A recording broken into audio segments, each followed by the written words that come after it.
에스겔 37장 1절부터 6절까지 제가 봉독하겠습니다.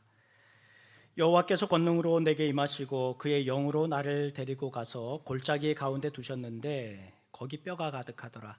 나를 그 뼈 사방으로 지나가게 하시기로 본즉 그 골짜기 지면에 뼈가 심이 많고 아주 말랐더라. 그가 내게 이르시되 인자야 이 뼈들이 능히 살 수 있겠느냐 하시기로 내가 대답하되 주 여호와여 주께서 아시나이다. 또 내게 이르시되 너는 이 모든 뼈에게 대언하여 이르기를 너희 마른 뼈들아 여호와의 말씀을 들을지어다. 주 여호와께서 이 뼈들에게 이같이 말씀하시기를 내가 생기를 너희에게 들어가게 하리니 너희가 살아나리라. 너희 위에 힘줄을 두고 살을 입히고 가죽을 덮고 너희 속에 생기를 넣으리니 너희가 살아나리라. 또 내가 여호와인 줄 너희가 알리라 하셨다 하라. 아멘. 할렐루야. 한 주간 잘 지내셨습니까? 날씨가 좀 많이 풀렸습니다. 이번 주는 봄 날씨 같더라고요. 그래서 저도 일부러 좀 걷기도 하고 그랬었는데 이렇게 이제 봄이 오나 보다 했는데 이제 이번 주부터 다시 또 추워진다고 합니다. 올겨울 가장 춥다고 하는데요. 여러분 건강 잘 돌보시기 바랍니다. 우리 구약 성경에 보면 율법에 제사장들에 대해서 얘기하기를 제사장들이 어려서부터 이렇게 성전에서 봉사를 하거나 아니면 또 제사장으로 임명받아서 그렇게 사역했던 것이 아니었습니다. 25살부터 이제 그 성전에서 인턴으로 이렇게 봉사하는 일을 배우게 되죠. 그리고 나이 30이 되면 정식으로 제사장으로 그렇게 임명이 됩니다. 오늘 우리가 읽었던 이 에스겔이라는 사람도 제사장인데요. 그런데 25부터 이제 성전에서 봉사하기 시작해야 되는데 25에 포로로 끌려갑니다. 아마 대충 예상하기는 아마 5은 아마 지난 것 같고 26 정도 되었을 때 아마 그 포로로 끌려간 것 같은데요. 바벨론 그발강에 있는 포로 수용소에서 그렇게 일을 하게 됩니다. 하나님의 부르심을 받아서 성전을 출입하려던 이 레위 지파로서는 가장 꿈에 그리던 시간 아니겠습니까? 그런데 그 청운의 꿈은 사라졌고 매일 막노동을 하면서 큰 좌절과 또 상실감을 맛보아야 했습니다. 나도 이제 제사장으로서 하나님께 쓰임받는 주의 종으로 이렇게 사역할 수 있겠다 생각했지만 그 모든 것들이 다 그냥 사라져 버린 것이죠. 그런데 하나님은 바벨론 포로 수용소에 있는 에스겔에게 나타나셨습니다. 인생이 참 아이러니하죠. 그는 하나님의 성전에 있는 하나님을 기대했지만 하나님께서는 바벨론 포로 수용소에서 그것도 막노동, 노가다판 한가운데서 에스겔에게 나타나셨습니다. 그리고 고국 유다가 처한 현실, 그리고 장차 이 나라가 어떻게 될 것인지에 대해서 환상으로 보여주십니다. 하나님은 그를 이 환상 가운데 해골이 가득한 공동묘지로 이끄십니다. 생명력은 느낄 수 없고 마른 뼈만 가득한 모습. 왜 하나님께서 이곳으로 에스겔을 이끄실까? 이 마른 뼈만 가득한 이 모습이 바로 오늘 유다의 모습이기 때문입니다. 가끔 하나님은 우리를 처절한 삶의 현장으로 이끌어서 그 현실적인 모습들, 우리의 모습들 직시하게 하실 때가 있지요. 대개 사람들은 자신의 약점 잘 모릅니다. 내가 어떤 추한 모습, 또 내가 실수했던 것, 잘못했던 것, 나의 약점 잘 깨닫지 못하는 경우가 많이 있죠. 사실은 그 모르는 것이 아니라 모르고 싶지 않습니까? 굳이 그거 들춰내서 내 치부를 갖다가 낱낱이 남들한테 공개할 이유도 없을 뿐더러 여러분, 나도 내가 너무 싫어하는 그 모습들, 그 모습이 밖으로 툭 하게 이렇게 튀어나올 때도 있지 않습니까? 실수와 잘못 이제 다 잊어버리고 싶은데 그게 되지 않습니다. 그 수치스러운 그 치부들, 뼈아픈 상처 모르고 살고 싶지만 여러분 그게 잘 되지 않습니다. 하나님께서는 나의 그 탐욕적인 모습들, 가끔 기도하다 보면 나의 그 탐욕적인 모습들, 나의 이 다혈질적인 모습들, 썩내는 모습들, 그걸 눈앞에 선명하게 이렇게 보여주실 때가 있습니다. 여러분 얼마나 부끄럽습니까? 얼마나 수치스럽습니까? 이게 좀 기억에서 사라져야 될 텐데요. 나의 고집과 독단, 또 이기적으로 살던 그 모습, 나만 아는 내 모습, 하나님께서 이렇게 들춰내실 때가 있죠. 여러분 예배드리고 은혜 받고 나면 또 기도하고 나면 어떤 마음 듭니까? 내가 누구와 관계가 불편한 것이 있으면 이거 좀 풀어야지라는 생각 들지 않습니까? 그런데 시간이 지나면 어떻습니까? 다시 원래 내 모습대로 돌아가잖아요. 한번 삐치면 잘 안 풀리는 분들 계시죠? 꽁 하고 이러고 계시는 분들 계시죠? 교회에서 봐도 뭐 본체 만체하고 뭐 이런 분들 계시죠? 여러분 나도 알고 있죠. 내 모습 그렇다는 거 알고 있죠. 그런데 그게 잘 쉽게 풀리지 않는 것 같습니다. 하나님께서 이런 것들을 직면하게 하시는 이유는 뭘까요? 하나님께서 이러한 내 모습, 이러한 약한 모습, 이런 수치스러운 실수의 모습들 굳이 들춰내시고, 하필이면 그게 꼭 언제 나타납니까? 기도할 때마다 그게 보이잖아요. 아이고 그러면 안 되는데 내가 그 실수했네. 여러분 어떤 분들은 그런 분들 계신다고 합니다. 가끔 아마 저도 뭐 그럴 때 있었는데요. 몇십 년 전에 있었던 일이 갑자기 불현듯 떠오를 때가 있지 않습니까? 그때 내가 잘못했던 거, 그때 그 부끄러워했던 모습들, 절대 하면 안 되는 것들, 그걸 문득 떠오르게 하실 때가 있습니다. 우리 무의식 속에 있던 것들, 그것들이 생각날 때 할 때가 있습니다. 절로 하나님 앞에 숙연해지죠. 회개할 수밖에 없죠. 나의 약함 고백할 수밖에 없죠. 하나님께서 이런 것들 직면하게 하시는 이유는 뭘까요? 우리를 씻으시고 치유하려는 것이죠. 청산하려는 것이죠. 과거의 내 모습들 다 잊게 하려는 것이겠죠. 그러한 모습들 드러나게 하셔서 내가 아니라, 내가 아무리 잘나고 내 능력이 뛰어나다 할지라도 내가 나를 의지하는 것이 아니라, 나의 잘남, 나의 어떠함이 아니라 하나님 의지하게 하려는 것이겠죠. 예수님의 보혈의 피로 연약한 우리를 다시금 세우게 하려는 것이죠. 여러분 이번 한 주간 여러분 어떻게 보내셨습니까? 교회 온다고 아침에 서두르다 보면 아침부터 불퉁불퉁할 때가 있지 않습니까? 운전하고 오다가 그럴 때 있고, 집에서 부부가 같이 나오면서, 아니면 애들이 또 늑장 부리면 애들한테, 여러분 우리 그럴 때 있지 않습니까? 하나님 앞에 우리의 모습들 정직하게 직면하는 것이 참 중요합니다. 우리를 다시 세워주시려는, 우리를 다시 십자가 앞으로 이끄는 하나님 앞에 우리가 우리의 모습을 정직하게 직면해야 합니다. 그런데 여러분 우리의 내면만 그런 것이 아니죠. 우리 가정은 하나님 나라, 사랑과 행복한 가정이길 원하지만 우리 가정의 모습이 그렇지 않다는 것, 우리가 또 볼 때가 있지 않습니까? 아유, 목사님 가정은 어쩜 그렇게 우리 집은 큰 소리 안 나겠습니까? 똑같죠. 다 똑같죠. 직장에서 그리스도의 향기가 다 사라지고 사람은 보이지 않고 냉혹한 숫자들, 그리고 서류 뭉치만 붙들고 살게 될 때가 있죠. 온 세상에 오시는 하나님 나라를 꿈꾸지만 이 땅 가운데 하나님의 정의와 공의가 이루어지기를 그토록 바라고 기도하지만 이것 다 사라진, 정말 좌절하는 그런 경험할 때도 있습니다. 다시 말해서 나와 내 가정이, 일터와 사회가, 또 심지어는 교회가 생명 잃은 마른 뼈만 가득한 죽음의 골짜기임을 보게 될 때가 있습니다.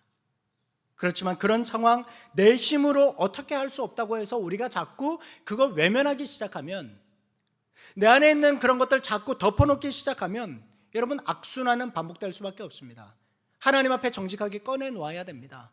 그 모습들 정직하게 직면해야 합니다. 하나님의 자비와 긍휼을 구하면서 자꾸 그 현실을 직면하는 연습해야 합니다. 여러분 그렇게 해야지 주님의 은혜가 그 가운데 임하시고 또 고쳐지는 것이죠. 그러면서 기도합니다. 주님 마른 뼈만 가득합니다. 나의 실존이 그렇습니다. 내 신앙의 현 주소가 그렇습니다. 내가 매일같이 일하는 곳, 그리고 또 가정, 우리 사회가 죽음의 골짜기처럼 느껴질 때가 있습니다. 하나님 긍휼히 여기셔서 하늘의 은총을 내려 주옵소서. 여러분, 이런 기도해야 할 것입니다. 이처럼 그 현실을 직면할 때 하나님의 은혜의 역사를 경험할 수 있습니다.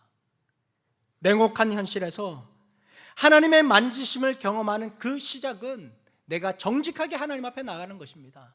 가면 쓰지 않고 어떤 것 하나 둘러쓰지 않고 사람들 앞에 보이는 그 모습이 아니라 정직한 내 모습을 가지고 하나님 앞에 나아갈 때 하나님의 만지심과 치유가 있을 줄로 믿습니다.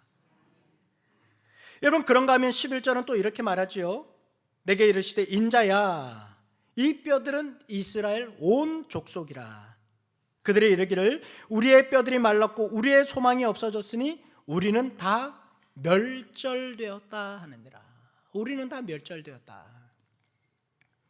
이스라엘 백성들이 자기들이 처한 현실, 망해버린 조국을 바라보며 결론 지었던 게 바로 이 말씀입니다. 우리는 다 멸절되었다. 우리는 다 멸절되었다. 여러분, 영어 성경에 보니까 이렇게 얘기했습니다. We are cut off, 이렇게 얘기했습니다. 잘려져 나갔다는 말이에요. 여러분, 나무 둥치에서 가지가 있으면 이거 당장 잘려 나가면 어떻게 되겠습니까? 바로 시들어 버립니까? 그렇지 않잖아요. 지금 당장은 눈앞에서 파릇파릇하게 보이죠. 그러나 여러분, 잘려 나가는 순간 이미 그 생명은 끝난 겁니다. 여러분, 다른 번역 성경에서는 뭐라고 얘기했냐면요, 이 말씀을 Our nations finish 이렇게 얘기했어요. 우리나라 끝났다는 거예요. 우리나라 망했다는 거예요. 우리 아이들이 보는 성경, 우리말 성경에 제대로 번역했습니다. 이렇게 얘기했습니다. 숨통이 끊어졌다. 우리나라의 숨통이 끊어졌다. 여러분, 이것이 이스라엘, 유다의 상황인 것이죠. 이스라엘의 실체적인 진실을 마주한 에스겔에게 하나님께서 3절에서 물으십니다. 인자야, 이 뼈들이 능히 살 수 있겠느냐? 이 뼈들이 능히 살 수 있겠느냐? 여러분, 이건 사실은 말이 앞뒤가 안 맞는 겁니다. 뼈인데 뼈가 살 수 있습니까? 살기 위해서는 뼈가 아니라 최소한 나사로처럼 사람의 형세는 갖추고 있어야 되는 것 아닙니까? 앞뒤가 안 맞는 말이죠. 말도 안 되는 소리죠. 여러분, 언제 죽었는지도 모르는 백골이 어떻게 다시 살 수 있겠습니까? Our nations finished, 이미 다 끝났다고 얘기했는데 다 망해버린 조국이 어떻게 다시 일어날 수 있겠습니까? 그런데 이걸 모를 리 없는 하나님이 여러분에게 이렇게 물으신다면 여러분 뭐라고 답하시겠습니까? 여러분, 그런데 하나님께서는 이거 몰라서 물은 거 아니시죠? 이게 다시 살 수 있을까? 몰라서 물어본 게 아니란 말이에요. 여기서 에스겔이 죽음의 골짜기에서 만난 두 번째 하나님 모습 볼 수 있습니다. 하나님은 우리에게 믿음을 요구하십니다. 믿음을 요구하십니다. 우리 주님은 미래에 대한 신락 같은 희망이나 믿음, 확신을 가질 수 없는 그 처절한 현실 앞에서 믿음을 요구하실 때가 있습니다. 도저히 될 수 없는 그 환경 속에서 내가 나를 믿느냐? 이제 죽음 앞으로 가는 그 길 앞에서 네가 나를 믿느냐? 믿음을 요구하실 때가 있습니다. 이런 상황에서도 나를 신뢰하느냐? 여전히 너에게 나는 전능하신 하나님이냐? 여러분, 이곳 어디입니까? 공동묘지입니다. 이곳은 마른 뼈만 가득한 곳입니다. 그런데 어떻게 이것이 살아나고 회복될 수 있겠습니까? 사방을 둘러봐도 조국 이스라엘이 회복될 가능성은 없습니다. 온갖 국리를 하고 방도를 찾아봐도 마른 뼈가 살아날 가능성은 전혀 없습니다. 그런데 자꾸 물으시지요. 인자야 이 뼈들이 능히 살겠느냐? 일제가 조선을 침탈하고 강점한 36년, 우리 민족은 정말 말로 다 할 수 없는 고통을 겪었지요. 처음에는 많은 이들이 조선의 독립을 위해서 힘을 모았습니다. 독립운동도 벌였습니다. 그런데 여러분, 이 독립운동 10년이 지났습니다. 20년이 지났습니다. 30년이 지났습니다. 광복이 되기 직전에는 그 유명했던 사람들, 대단한 그 위인들이 다 변절했습니다. 최남선, 모윤숙, 누구 할 것 없이 다 변절했습니다. 그런데 여러분, 우리나라 36년이었지만 이스라엘 70년입니다. 70년 동안 포로 생활을 하고 있는 겁니다. 한 세대가 갔고 또 한 세대가 가는데 희망이 보이지 않습니다. 마른 뼈가 살아날 가능성은 없습니다. 숨이 끊어진 사람은 어떻게 살려낸다고 하지만 죽은 지 너무 오래가 되어서 살도 피도 가죽도 없이 하얗게 말라버린 뼈 조각 가지고 뭘 어떻게 할 수 있단 말입니까? 우리가 처한 현실이 그렇지는 않습니까? 어렵지요? 답답하지요? 어떻게 이것이 살아날 수 있을까? 누구 말 맞다나 저 사람은 누가 와도 예수 안 믿어. 우리 집은 뭘 해도 안 돼. 지금 내 앞에 가로막혀 있는 이 문제들, 이건 절대 해결될 수 없는 문제야. 아무도 몰라. 여러분, 그러나 생명의 주인이신 하나님은 능히 하실 수 있습니다. 3절 후반부에서 에스겔 선지자가 주 여호와여 주께서 아시나이다 고백하지 않습니까? 주 여호와여 주께서 아시나이다. 사람이 할 수 없는 것을 하나님은 하실 수 있다는 믿음의 고백입니다. 흙으로 사람을 창조하신 하나님만이 마른 뼈를 살릴 수 있는 유일한 하나님이심을 믿으시기 바랍니다. 환경에 갇히고 묶여서 옴짝달싹 못하는 것, 여러분 그건 믿음 아닙니다. 우리 믿음은 환경에 제약받지 않습니다. 믿음은 환경을 초월하는 것입니다. 나의 신념과 의지가 그 일을 이루는 것이 아니라 우리 안에 허락하신 그 믿음에는 바다를 가르는 능력이 있습니다. 바다 위를 걷게 합니다. 죽은 자를 살려냅니다. 병든 사람을 치유하는 놀라운 능력이 이 믿음의 씨로 우리에게 주신 것입니다. 이사야 선지자가 선포했지요. PPT 같이 읽겠습니다. 같이 읽습니다. 시작. 오직 여호와를 앙망하는 자는 새 힘을 얻으리니 독수리가 날개치며 올라감 같을 것이요 다른 박질하여도 곤비하지 아니하겠고 걸어가도 피곤치 아니하리로다. 아멘. 하나님을 소망하는 사람, 내 앞을 가로막고 선 장애물이나 불가능한 조건들 넘어서서 전능하신 하나님, 일하시는 하나님을 기대하는 사람입니다. 하나님은 우리가 당면한 문제보다도 훨씬 더 크신 분이십니다. 그래서 하나님을 만난 사람, 하나님의 역사를 경험한 사람은 한결같이 고백하지요. 주 안에 기쁨 누림으로 마음의 풍랑이 산산하니 세상과 나는 간 곳 없고 구속한 주만 보이도. 우리 다 같이 합시다. 이것이 나의 간증이요 이것이 나의 찬송일세 나 사는 동안 끊임없이 구주를 찬송하리로다. 한평생 사는 동안 이 노래와 간증하는 여러분 되시기를 주의 이름으로 축원합니다. 어떤 문제 앞에 서 있습니까? 삼킬 듯한 파도가 여러분을 향해 덤벼들고 있지는 않습니까? 그 너머에서 일하시는 하나님 바라보십시오. 이번 주에 목양실을 좀 이렇게 정리를 하다가 저도 뭘 잘 못 버리거든요. 그래서 일부러 막 애써 버리는데 파일 뭉치 안에서 편지가 한 통이 나왔어요. 세 통, 정확하게 말하면 세 통인데 제가 저희 아내한테 쓴 편지, 그리고 제가 다니엘한테 쓴 편지, 그리고 저희 아내가 저한테 쓴 편지, 이 세 통의 편지가 나왔어요. 10몇 년 만에 이 편지 읽었는데요, 눈물 나대요. 저와 저희 아내가 공통적으로 얘기했던 게 있습니다. 그때가 아마 다니엘이 한 24개월 좀 지났을 때였던 것 같은데, 사실 그때 굉장히 힘들었을 때였거든요. 집에 쌀이 없을 때였거든요. 쌀이 떨어져 가지고 먹을 게 없을 때였어요. 그렇다고 집에다가 얘기할 수는 없고, 저도 사역을 그만뒀고 저희 아내는 아이 키우고 있고 정말 집에 먹을 것 하나 없는 그런 때였었습니다. 서로가 편지에다가 시간 지나갈 거야. 우리 다니엘 보면서 힘내자. 언젠가는 이것도 우리가 이겨내서 웃을 날이 있을 거야. 서로가 서로에게 편지 내용에 그렇게 썼던 것을 보았습니다. 먹구름이 몰려올 때가 있죠.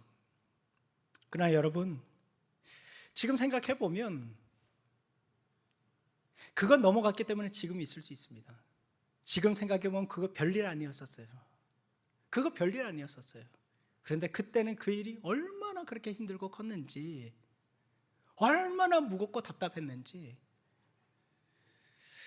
제가 공황장애가 굉장히 심하게 몰려왔을 때였거든요.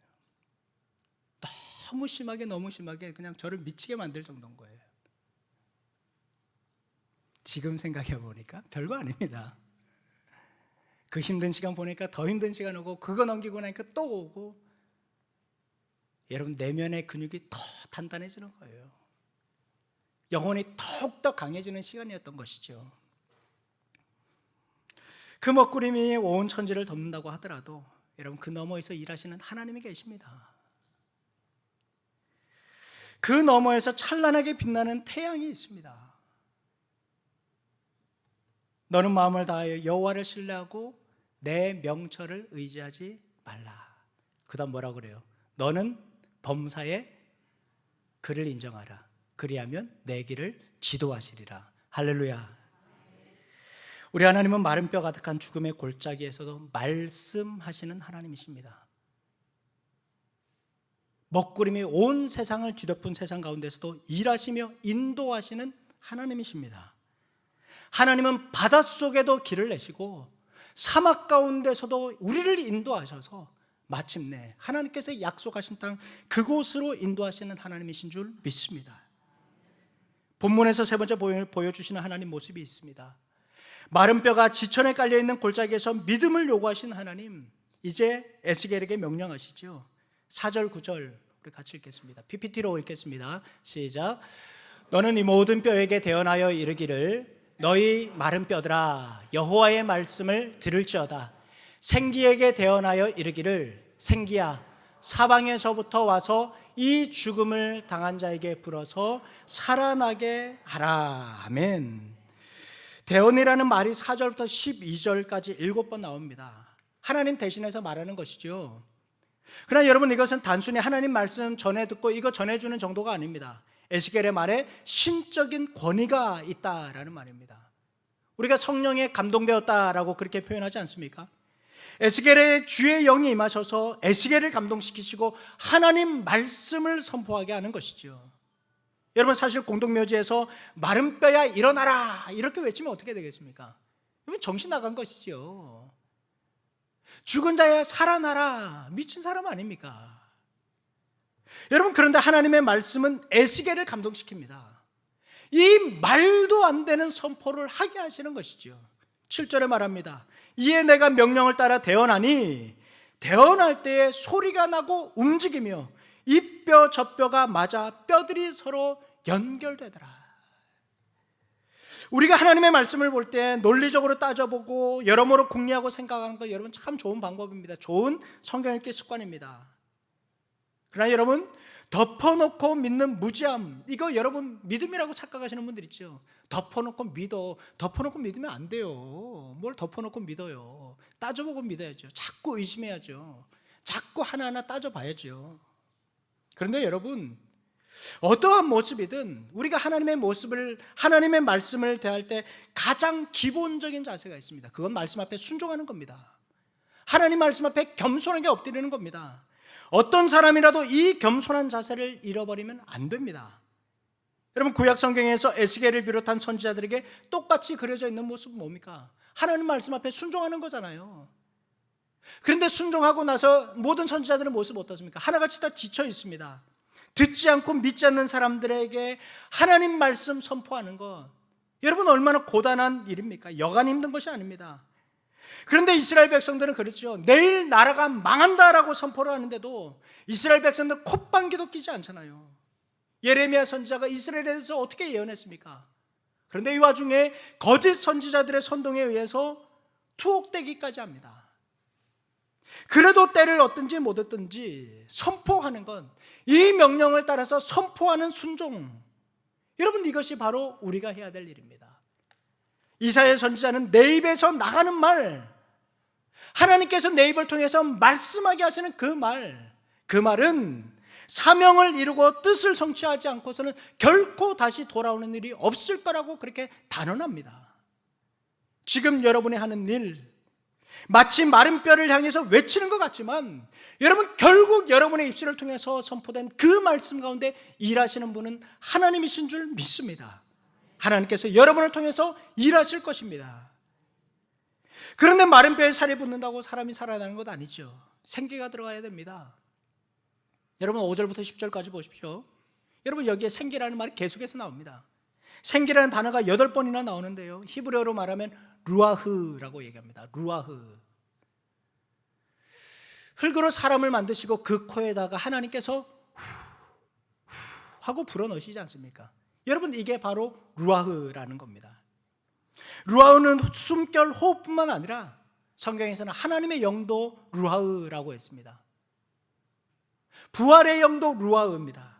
오순절에 강림하신 성령 루아흐라고 그렇게 얘기했습니다.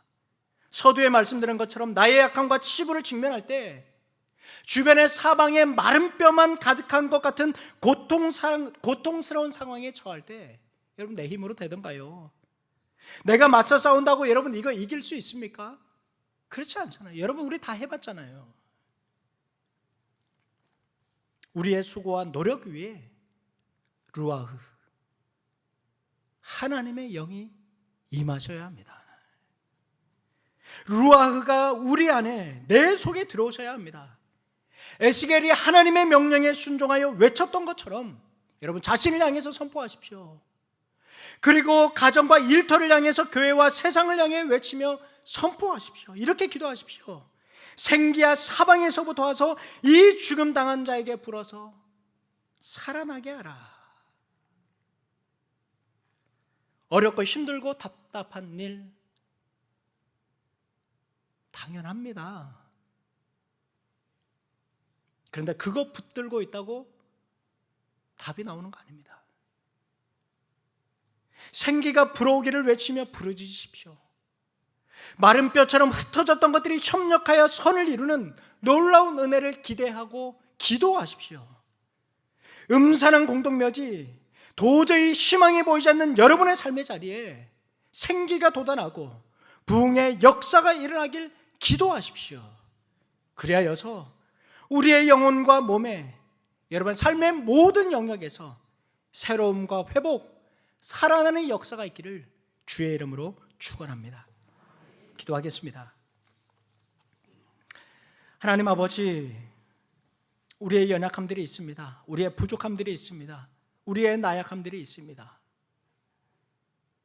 하나님, 우리가 외면하고 싶어하는 모습들도 있습니다. 덮어두고 싶은 가정의 모습, 또 내 일터, 또 절망과 좌절하는 우리 사회의 모습들도 있습니다. 여전히 세계 곳곳에는 전쟁의 소리가 들리고 있습니다. 하나님, 정말 마른 뼈만 가득한 것 같은 이 세상 속에서 하나님 소망하는 저희들 되게 하여 주시옵소서. 먹구름이 몰려오는 이 상황 속에서도 저 너머에서 찬란하게 비치며 일하시는 하나님을 소망하며 상상하는 믿음을 허락하여 주시옵소서. 하나님, 우리의 내면, 우리의 약한 육신들, 아픈 고통들, 하나님 또 기도하는 제목들이 있습니다. 주님, 주님의 은혜를 소망하며 오늘도 기도하오니 주님 은혜 베풀어 주시옵소서. 하나님의 일하심이 우리 가운데 드러나게 하여 주셔서 놀라우신 하나님의 기적을 맛보며 이것이 나의 간증이여 이것이 나의 찬송이라 고백할 수 있는 우리 모든 교우들 되게 하여 주시옵소서. 이 한 주간도 주님 손에 우리의 삶의 의타가 없고 살아계신 예수님의 이름으로 기도하오며 주 예수 그리스도의 은혜와 하나님의 사랑과 성령의 교통하심이 오늘도 마른 뼈를 향해서 생기가 불어나기를 외치고 소망하고 기도하는 사랑하는 주의 종들 위해, 그리고 전쟁과 분쟁 속에 자연재해와 도시의 빈곤으로 어려움을 겪는 이들 위해, 그리고 북한 땅 위에 이제로부터 영원히 함께 하시기를 간절히 축원하옵나이다. 아멘.